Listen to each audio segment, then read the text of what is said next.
Hijob kiyish, soqol qo'yish qat'iyan taqiqlandi. Prezident yangi qaror imzoladi. Assalomu alaykum. Tezkor hamda muhim yangiliklarni o'tkazib yubormaslik uchun like hamda podpisatsiya tugmachalarini bosib qoldirishni unutmang. Tojikistonda milliy madaniyatga begona sanaladigan liboslarni jamoat joylarida kiyishni cheklovchi qonun kuchga kirgan. Prezident Emomali Rahmon hujjatni 2024-yil 20-iyunda imzolagan. Qonun kiyimlarni mamlakatga olib kirish, sotish va targ'ib qilishga ham taalluqli deb xabar berdi Asia Plus. Hujjatda hijob to'g'ridan to'g'ri tilga olinmagan bo'lsa-da, begona kiyim atamasi amalda islomiy ro'mol va yaqin sharq uslubidagi ayrim liboslarni qamrab olishi mumkinligi qayd etilgan.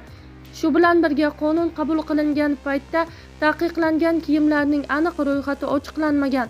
Tojikiston hukumati bu tartibni milliy kiyinish madaniyatini saqlash, jamiyatda xurofot va diniy mutaassiblik tarqalishining oldini olish bilan izohlagan.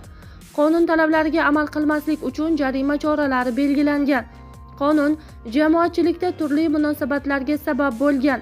Ayrim fuqarolar, ayollar ko'chalarda milliy qadriyatimizga mos bo'lmagan kiyimlarni to'xtatib, hijobni milliy uslubdagi ro'mol shaklida o'rab talab qilinayotganidan shikoyat qilgan deyilgan xabarda.